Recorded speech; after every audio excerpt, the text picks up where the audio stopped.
Hello, my name is Oswald, the Northern River Otter.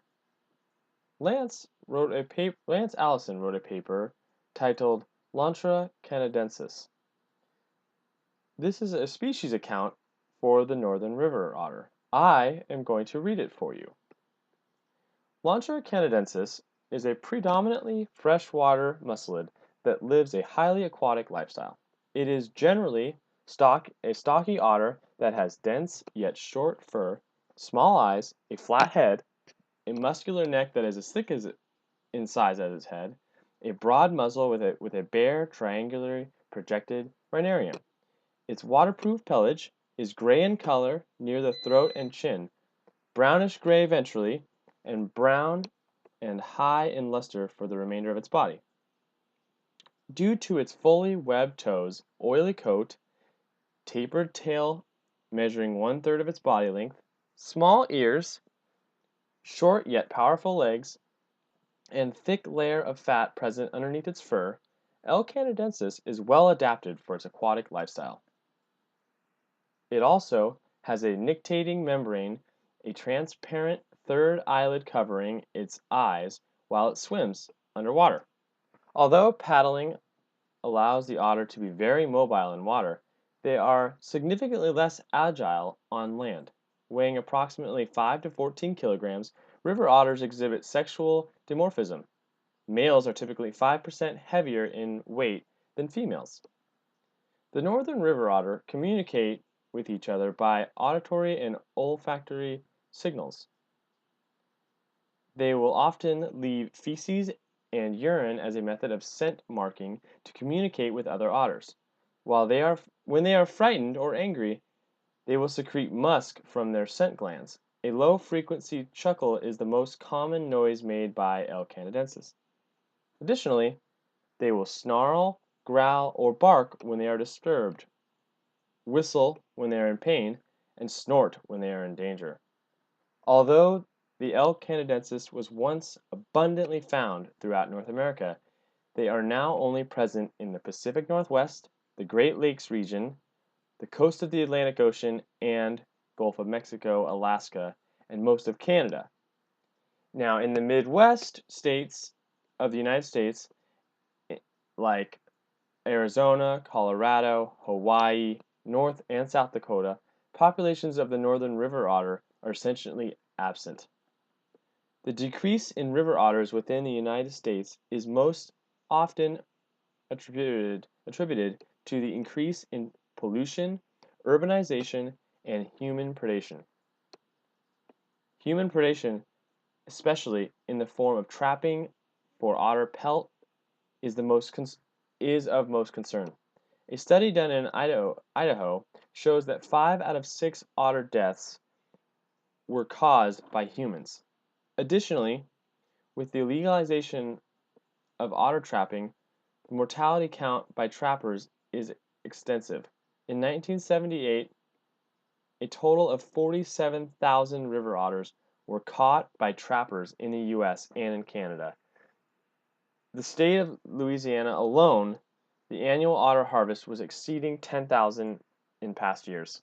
Classification as endangered species in some U.S. states and inclusion in Appendix 2 of the Convention on International Trade in Endangered Species of 1977 was listed many reintroduction programs, especially in the Midwestern states. The best habitats for northern river otters include areas near riparian zones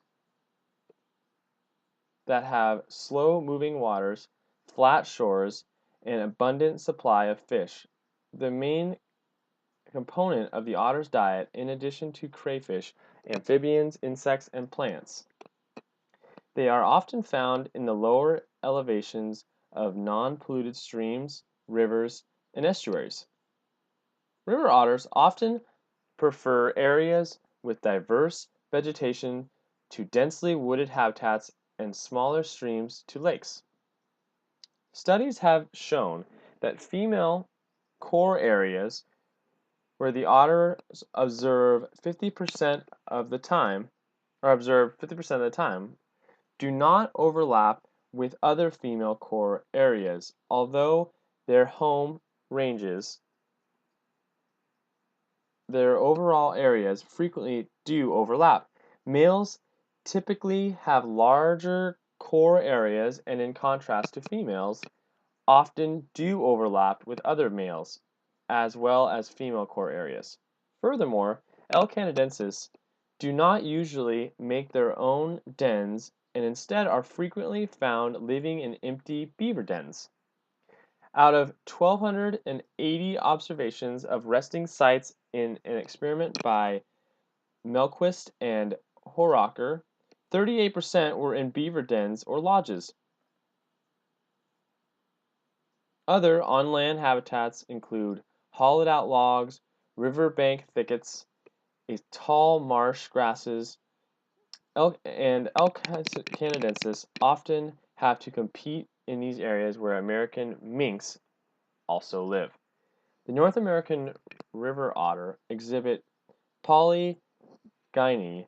Females usually do not start reproducing, and males are not sexually mature until age 2. The otters usually bred between the months of December to April, and gestation can last between 61 to 63 days. Moreover, the females can delay implantation for over 8 months. Between 1 to 5 otter pups can be born between February and April. The birthing process lasts between 3 to 8 hours. The new otters are born blind, toothless, and with facial vibrissae and a complete fur coat. Within 4 to 6 weeks, their eyes open up and they begin to play. Observations of the social system of L. canadensis reveal that they are more gregarious than other muscelids. The most common social group in the common social group is the familiar pack of otters consisting of the adult mother and her pups. Sometimes others unrelated female otters and lone juveniles join the group. Although not a common occurrence, male otters have been found swimming, fishing, grooming, playing, and even sharing dens and food among themselves. The male groups, most often seen along the Pacific coast of North America, can include as many as 17 individuals. However, there are no experimental studies that suggest male groups hold any reproductive advantages over solitary males.